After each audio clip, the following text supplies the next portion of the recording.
What's up, everybody? It's Dan Greer, and I'm calling you out about servant leadership today.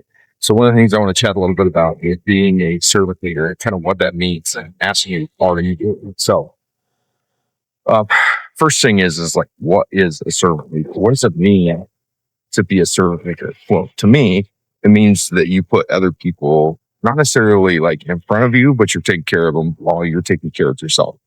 And I think a lot of times we think about servant leadership as we have to put everybody in front of our own needs.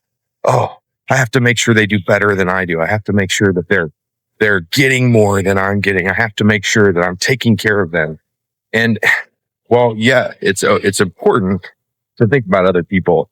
One of the big things I want you to remember is that it's not like we have to take care of ourselves, right?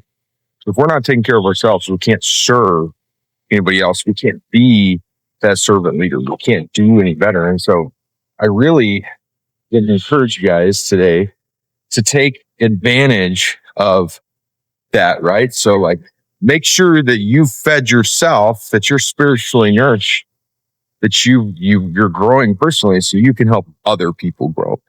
That's what servant leadership is.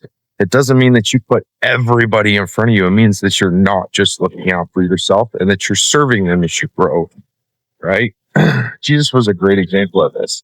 He took care of himself, right? He would take time to go out and recharge his batteries and spend it with God and have conversations and 40 days of fasting and, withdraw himself from the crowd and the group and then catch up with them later.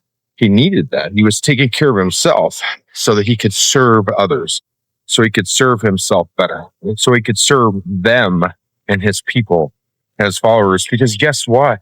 Guess what? If you're not taking care of yourself, you can't take care of anybody else.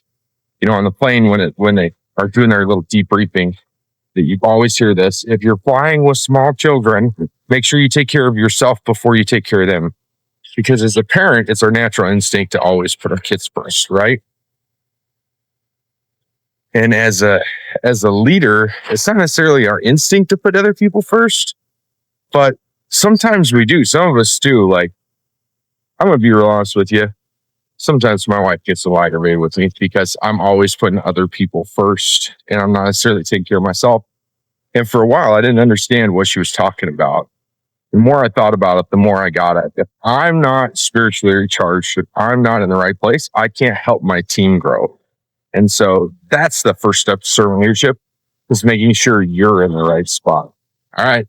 Stay tuned. Hope you guys learned a lot. Hit me up below. Leave me a comment about how you view servant leadership. All right. Catch you guys later.